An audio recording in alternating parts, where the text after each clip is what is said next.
এখানে কিন্তু রয়েছে আই লাভ কঙ্কালীতলা, সুন্দর করে লেখা রয়েছে।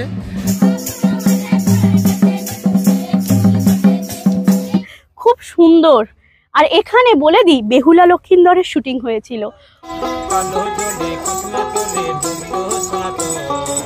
এখন আছি সুরুল রাজবাড়ির মধ্যে, অতি প্রাচীন এই রাজবাড়ি। এই জায়গায় সমস্ত ভাস্কর্য শিল্পগুলোকে এক জায়গায় একত্রিত করে রাখা রয়েছে একটা ফটো। চলে এসেছি লালমাটির দেশে প্রকৃতি ভবনে।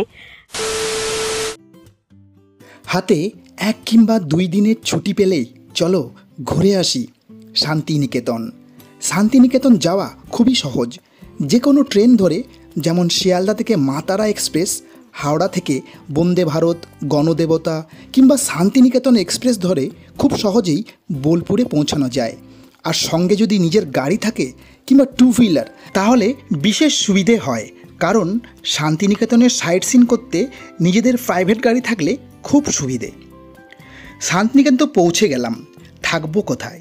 শান্তিনিকেতনের সমস্ত জায়গাতেই হোটেল পাওয়া যায়, তবে সোনাঝুরির হাটের কাছে হোটেল নিলে যখন তখন সোনাঝুরি হাটের যাওয়ার সুবিধে উপভোগ করা যায়। আমরা এরকমই একটি হোটেল নিয়েছিলাম সোনাঝুরির ঠিক পাশেই। তাহলে চলো ভিডিওটি পুরোটা দেখাই। এই যে টোটোগুলো যাচ্ছে এরা সব সোনাঝুরির হাটের দিকেই যাচ্ছে। এই হচ্ছে আমাদের guest house, Shantikunj guest house. AC non AC room সবকিছুই পাওয়া যায়। জায়গাটির নাম হচ্ছে খোয়াই সোনাঝুরি রোড, বল্লভপুর, পোস্ট শ্রীনিকেতন। এই রাস্তা দিকে নিচে নেমে যেতে হবে। এই হচ্ছে মেন গেট।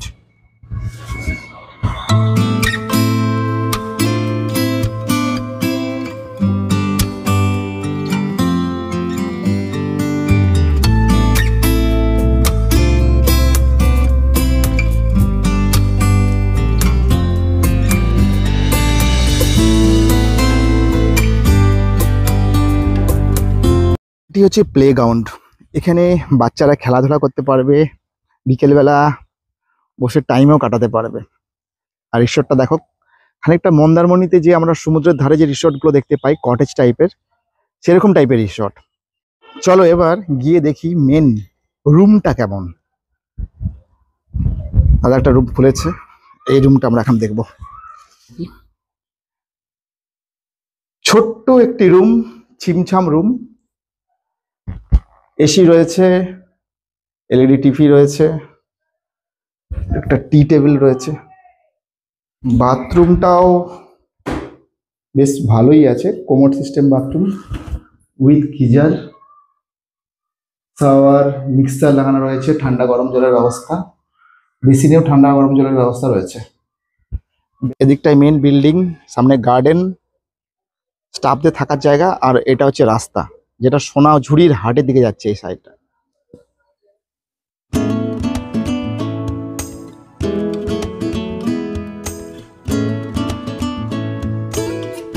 খেতে কেমন লাগে বলো? অসাধারণ। ওটা খাও, তারপরে আবার দেখছি। কাঁসার থালাতে, কাঁসার বাটিতে, সেই একটা বেশ বাঙালি জমিদারি ব্যাপার।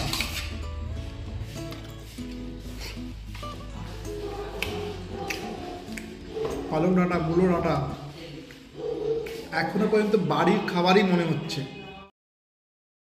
আজকের দিনটা আমাদের কাছে খুব স্পেশাল, কারণ আজকে আমরা শান্তিনিকেতন, বীরভূমের শান্তিনিকেতনের আশেপাশে যত সাইট সিনগুলো রয়েছে আমরা সেগুলো করব আজকে আমরা ঘুরব কঙ্কালীতলা সতীপীঠ, কোপাই নদী, সোনাঝুরির হাট, বুদ্ধ পার্ক, প্রকৃতি ভবন, আমার কুটির, শিল্পগ্রাম, সুরুল রাজবাড়ি ও বিশ্বভারতী ক্যাম্পাস।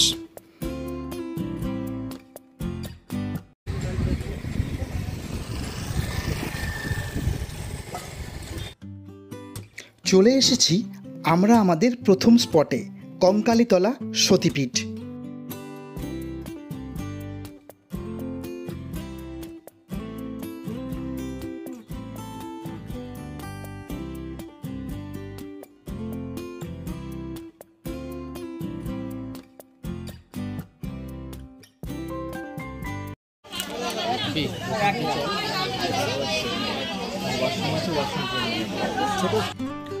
কঙ্কালীতলা সতীপীঠের বাইরে অনেক পুজোর ডালির দোকান আছে। এখানে 30 টাকা থেকে শুরু করে 500 টাকা পর্যন্ত ডালি পাওয়া যায়।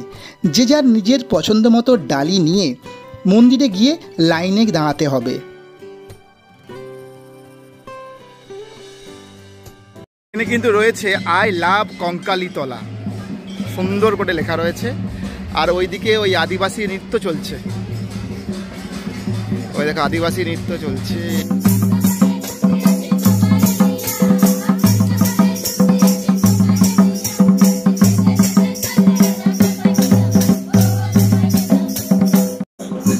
কঙ্কালীতলার এই চত্বরে সোনাঝুরির হাটের মতোই এখানেও কিন্তু অনেক মেলা বসেছে।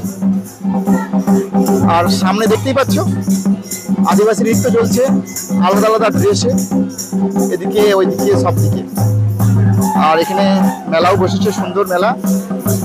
সোনাঝুরির হাটে যেমন ভিড় থাকে, এখানে কিন্তু ভিড়টা কম। এখানে নিজের পছন্দ মতো এখানে কিন্তু কেনাকাটা করতে পারবে পর্যটকরা। বেশ শান্তির জায়গা কিন্তু এই কঙ্কালীতলা।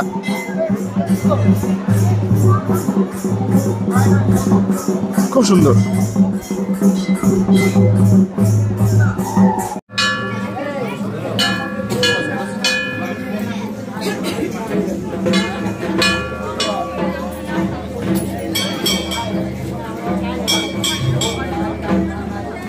এটি সেই বিখ্যাত কঙ্কালীতলার কুণ্ড। 51 ফিটের শেষ পীঠ এই কঙ্কালীতলা। এখানে কুণ্ডের জলে সতী মায়ের কাঁখাল আছে। এই জলের ভেতরেই মায়ের কাঁখাল আছে। জলটাকে শান্তির জল বলতে সবাই বলে, তাই অনেকে বাড়িও নিয়ে যায়।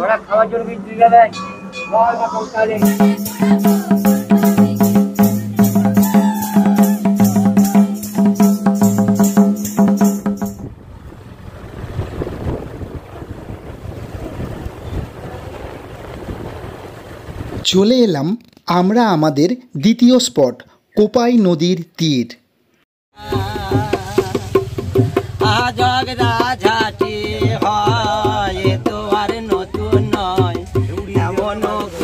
ভাষা শুনি নাই কোথা, কত যে কষ্ট শৈলাম আমি, শোয়ে চুপ করে বসে থাকি।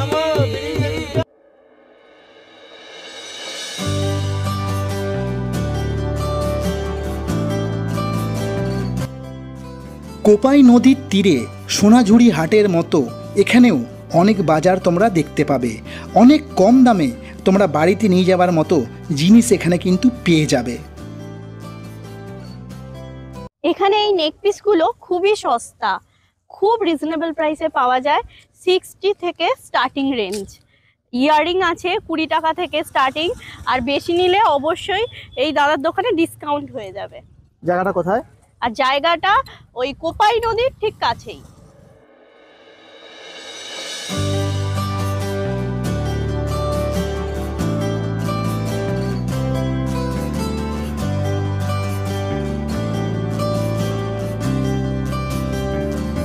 আমাদের ছোট নদী চলে আঁকে বাঁকে, বৈশাখ মাসে তার হাঁটু জল থাকে।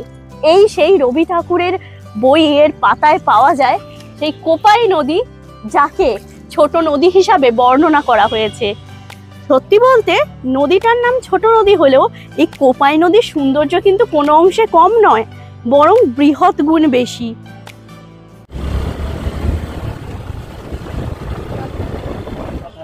সময় অসময়ে মানুষ তো বাঁশ খেয়ে যায়, মানুষ মানুষকে বাঁশ দিয়ে দেয়, কিন্তু বাঁশ দিয়ে এত সুন্দর কারুকার্য ভাবাই যায় না।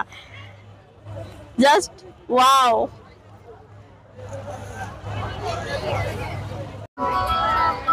বাড়িতে নাম লেখা সবারই একটা ভালো লাগার বিষয়, যে নিজের বাড়িতে নিজের পদবিযুক্ত নাম থাকবে। তাই তোমরা এখানে দেখতে পারো যে যেই পদবীর, কোনো পদবি বাদ নেই। আর কাঠের, সম্পূর্ণ কাঠের। এটা দাদা কি কাঠ? আকাশমণি কাঠের। আর কাঠটা যথেষ্ট ভারী। আমি মন্ডল বাড়ি থেকে বিলং করি, তাই আমি নিচ্ছি মন্ডল বাড়ি।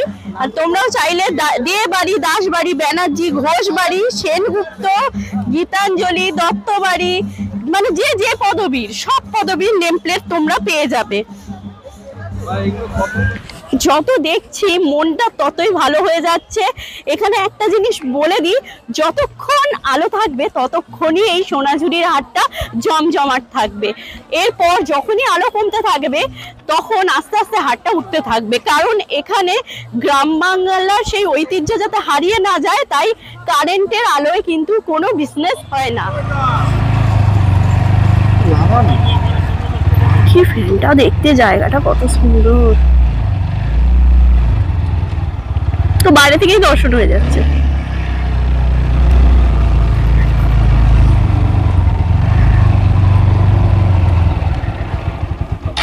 চলে এসেছি 34 ফুটের বুদ্ধিস্ট পার্কে। সোনাঝুরি হাটের ঠিক পেছনেই রয়েছে 34 ফুটের এই বুদ্ধিস্ট পার্ক, যেখানে গৌতম বুদ্ধের মূর্তিটি 34 ফুট।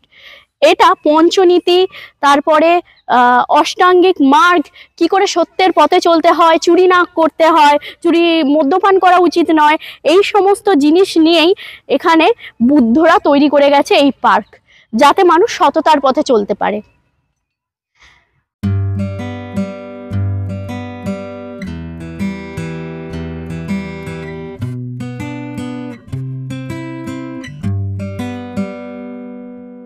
চলে এসেছি লালমাটির দেশে প্রকৃতি ভবনে। লালমাটির দেশ তো প্রকৃতিতেই ঘেরা, তার মধ্যে এক টুকরো প্রকৃতি ভবন, আসলেই এটা মিউজিয়াম। বিভিন্ন ধরনের কারুকার্য ঘেরা মিউজিয়াম। সকাল 9টা থেকে বিকাল 5টা পর্যন্ত খোলা থাকে এই মিউজিয়াম।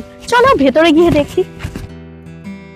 প্রকৃতি ভবন আসলে একটি নেচার আর্ট ভবন। এখানকার টিকিট মূল্য হলো পার হেড 30 টাকা করে, আর ফটোগ্রাফি চার্জ হলো 20 টাকা। নেচারেতে পাথর থেকে শুরু করে প্রকৃতির খেয়ালে যে সমস্ত শিল্পকলা তৈরি হয়েছে তারই নিদর্শন হলো এই মিউজিয়াম।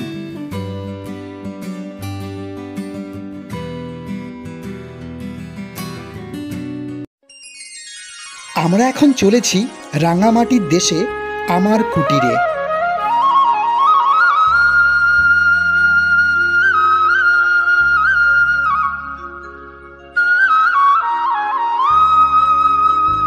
আমার কুটিরটি সোনাঝুরি হাটের খুবই কাছেই অবস্থিত।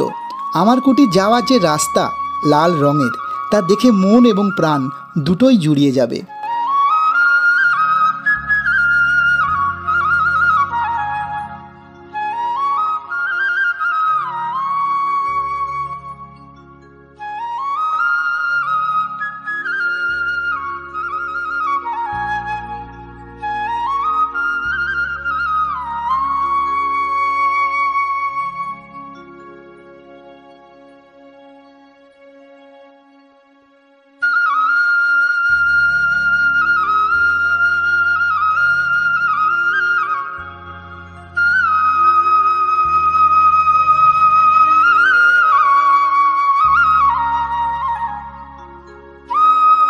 আমরা এখন চলে এসেছি আমার কুটিরে।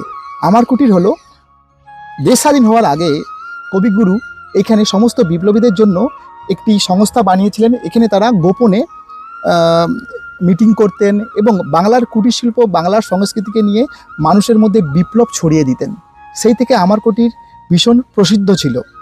বাংলার যে শিল্প, তাকে যাতে আরো এগিয়ে যায়, মানুষ আত্মনির্ভরশীল হয়, সেই কারণে তিনি এটি বেসিক্যালি বানিয়েছিলেন। বিদেশি জিনিস বর্জন করো, দেশি জিনিস গ্রহণ করো। 1932 সালে এই আমার কুটির গঠন করেন রবীন্দ্রনাথ ঠাকুর। চলে এলাম শান্তিনিকেতনের সবথেকে বিশাল আকর্ষণ শিল্পগ্রাম, সৃজনী শিল্পগ্রাম। টিকিট মূল্য ছোটদের 10 টাকা, বড়দের 20 টাকা, আর ফটোগ্রাফির জন্য 1000 টাকা এক্সট্রা। সৃজনী শিল্পগ্রাম কুটির শিল্প নিদর্শন, হ্যান্ডমেড জিনিস সমস্ত কিছু এই পার্কের মধ্যে দেখতে পাওয়া যাবে। টোটালি নস্টালজিয়া কবিগুরু রবীন্দ্রনাথের লাল মাটির দেশে।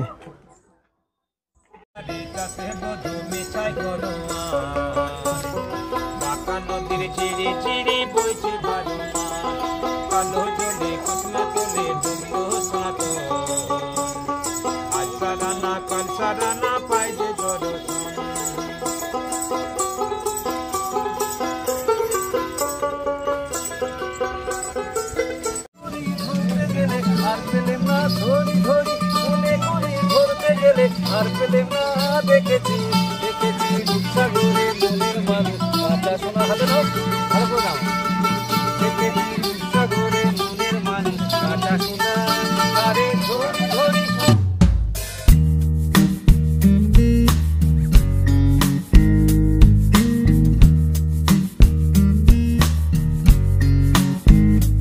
শিল্পগ্রামের অরিজিনাল শিল্প এখানে চলে এসেছে। দেখো হাতে তৈরি এই গণেশটাকে দেখো, পুরো পাথরকে খোদাই করে বানানো রয়েছে। ওয়াও, ভাস্কর্য শিল্প, এগুলোকে তো ভাস্কর্য শিল্প বলে থাকি আমরা। পাথরকে কেটে কেটে কিন্তু বানানো হয়েছে। নর্তকী সেই আদিম যুগের রাজা রাজাদের। এটা তো সরস্বতী ঠাকুর দেখতেই পাচ্ছি বীণা নিয়ে।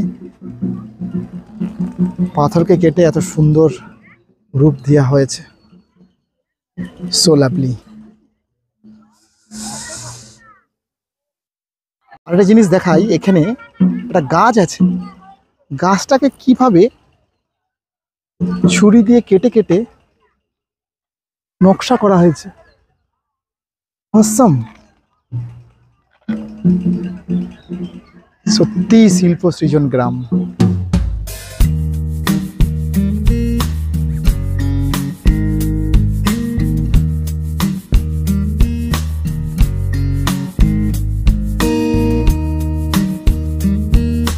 এই জায়গায় সমস্ত ভাস্কর্য শিল্পগুলোকে এক জায়গায় একত্রিত করে রাখা রয়েছে, একটা ফটো জোন হিসাবে ব্যবহার করা হয়েছে।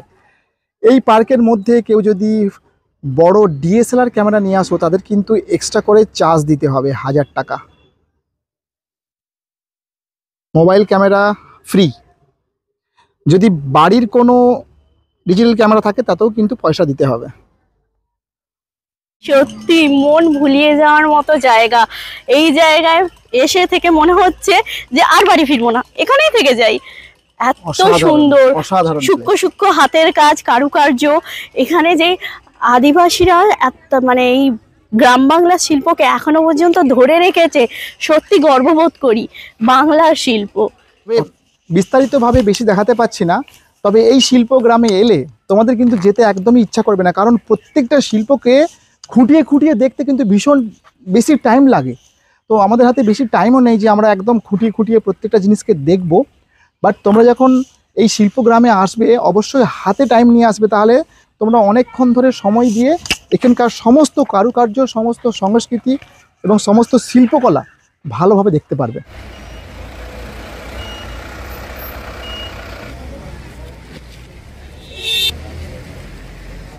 এখন রয়েছি সুরুল রাজবাড়ি। এটি আসলে রাজবাড়ি নয়, এটি আসলে হচ্ছে জমিদার বাড়ি। মহর্ষি দেবেন্দ্রনাথ ঠাকুর এই রাজবাড়ি অর্থাৎ এই জমিদার বাড়িতে আসতেন। চলো দেখি।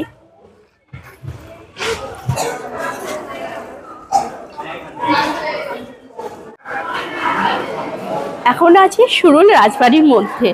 অতি প্রাচীন এই রাজবাড়ি, এর জানালা থেকে শুরু করে প্রত্যেকটা থাম রং করা হয়েছে, তাই ভীষণ ভালো লাগছে। আর ওই হচ্ছে নাট মন্দির, এখানে মানুষ ফটোশুট করতে আসে যেহেতু এত সুন্দর একটি প্লেস। আর ওই নাট মন্দিরের ওইদিকে আছে মন্দির, যেখানে দুর্গাপুজো হতো বা এখনো হয়।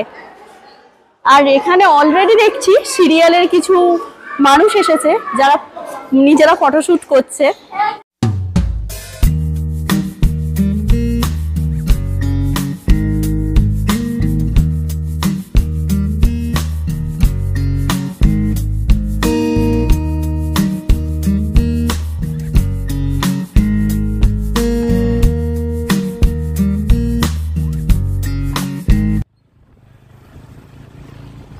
এখন চলে এসেছি বিশ্বভারতী ক্যাম্পে।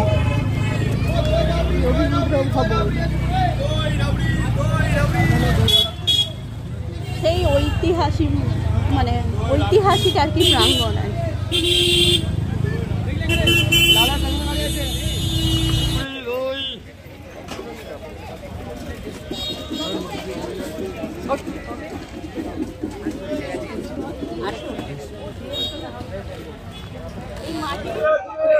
এখন রয়েছি ছাতিমতলায়।